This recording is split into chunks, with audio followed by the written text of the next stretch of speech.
Assalamualaikum warahmatullahi wabarakatuh. Bagaimana dulurku semua kabarnya? Semoga kita semua dalam kondisi sehat walafiat, selalu dalam lindungan Allah Subhanahu wa Ta'ala. Amin.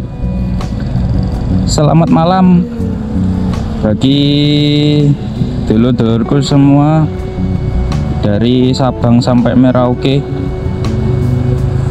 Malam hari ini saya akan mencoba berkeliling kota Pasuruan ini lur. Kondisi malam hari di hari Rabu tanggal 5 Juli 2023. Kita mengambil video ini sekitar pukul setengah 8 malam ya lur. Kondisinya lumayan rame. Malam hari ini saya akan mencoba mengulas dengan judul apakah motor Vario 125 tahun 2018 itu masih worth it untuk para motovlog, khususnya untuk dulur-dulur semua yang suka touring ini. Jadi apakah masih worth it, masih cocok atau enggak, mengingat kondisi motor Vario 125 itu sendiri punya beberapa kekurangan ya kalau menurut saya. Jadi pendapat saya tentang motor Vario 125 yang saya pakai sekarang ini sesuai dengan pengalaman saya. Ini motor saya beli tahun 2018 sampai sekarang, berarti kurang lebih 5 tahunan ya. Jadi saya memakai motor ini sekitar 5 tahunan. Saya akan membagikan suka duka di dalam memakai motor Vario 125 ini. Jadi sudah menemani 5 tahun ya, nggak kerasa motor ini. Jadi menurut saya kekurangan dari motor Honda 125 ini, yang pertama itu ini lur ya, sok depannya itu terlalu keras ya.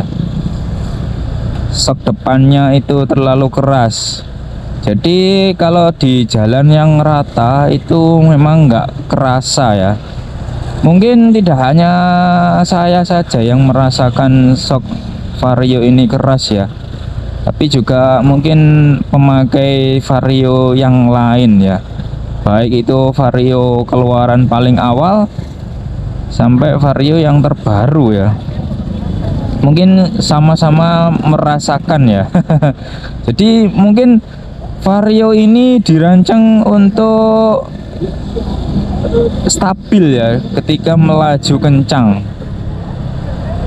Jadi kalau untuk laju kencang dia lebih stabil sih, karena soknya ini nggak terlalu lembek. Ya sebenarnya sih bisa mantul bisa, cuma nggak seempuk ini ya, kayak misalkan NMAX atau merek-merek Yamaha yang lain. Ruami juga ini lur, depan Stadion Untung Suropati banyak orang nongkrong.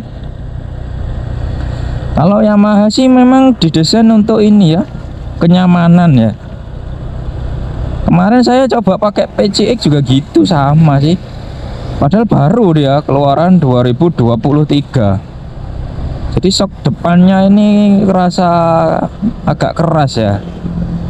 Mungkin itu kekurangan yang pertama. Kemudian yang kedua yaitu ini lur, di bawah ini namanya apa ya, lupa saya. Jadi ketika dia melewati jalan ini ya, polisi tidur ya, atau jalan yang tidak rata, dia ini sering natap ya. sering gaduk ya kalau bahasa Jawanya. Apa bahasa Indonesianya lur? Bahasa Indonesianya gaduk apa ya? Kena polisi tidur itu dia langsung jeduk gitu. Nah, kekurangannya dia kalau kita sedang naik kenceng lur, terus kita nggak sempat ngerem, akhirnya jeduk. Saking kencangnya dia bisa ini lur, rompal itunya. Apa namanya itu ya, lupa, wadah mountingnya itu lur, pokoknya dia bisa rompal itu.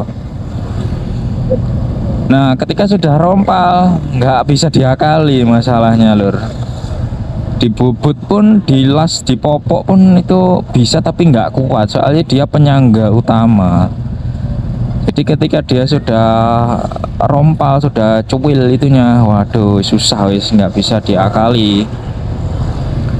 Nah, kemarin saya lihat di Google itu ada yang ngakali ya. Jadi dia diberi pengaman berupa plat besi didesain sedemikian rupa sehingga ketika ada polisi tidur nggaduk itu tidak langsung mengenai besi yang menghubungkan mesin itu lur ya. Jadi dia mengenai pengamannya dulu.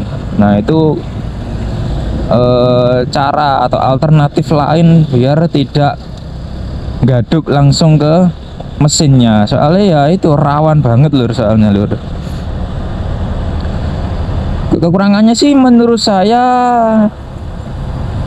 yang terlalu mencolok ya itu sih, jadi sok depan sama gaduk. Nah itu itu toh sih kalau menurut saya. Kalau kita teliti-teliti lagi ya masih banyak sih, tapi ya namanya motor ya pasti ada kekurangan, ada kelebihannya masing-masing. Kalau kelebihannya lur, motor Honda ini memang saya akui irit ya. Jadi ini kalau kemarin pernah diukur itu 1 liter bisa 50-an ya, 50 kiloan lah. Pokoknya saya perjalanan dari Pasuruan ke Kediri itu nggak sampai 30.000 lur. Berarti kurang lebihnya 1 liter itu ya 50 kiloan kurang lebih ya. Soalnya jarak Kediri Pasuruan itu sekitar 120 km. Itu pun masih sisa. Jadi menurut saya motornya irit, enak ya. Pasti namanya ciptaan manusia, ada kekurangan ada kelebihannya lur, maklum lah. Jadi kalau menurutku motor Vario ini masih worth it lah kalau kita pakai untuk touring, kita pakai untuk jalan jauh. Kemarin ini juga sudah pernah saya ajak nanjak ke Gunung Kelut, juga pernah nanjak ke Bromo yang kemarin baru saja saya buat videonya. Itu juga enak-enak saja lur, nggak mengalami kendala yang berarti. Jadi kalau menurut saya oke lah, masih oke lah. Yang penting kita selalu bersyukur lur, apapun motor yang kita miliki itu semua harus kita syukuri. Soalnya ya masih banyak di luaran sana orang-orang yang menginginkan motor tapi belum bisa kesampaian. Kita doakan dulur-dulur kita semua yang menginginkan, bercita-cita memiliki motor segera terkabul, amin. Oke lur, mungkin itu saja ulasan yang bisa saya berikan. Barangkali dulur-dulur semua ingin menambah atau ada koreksi, sangat dipersilahkan. Saya tunggu, barangkali ada masukan, ada kritik dan saran untuk membangun channel saya ini. Saya ucapkan terima kasih sebelumnya. Akhiru kalam, wassalamualaikum warahmatullahi wabarakatuh.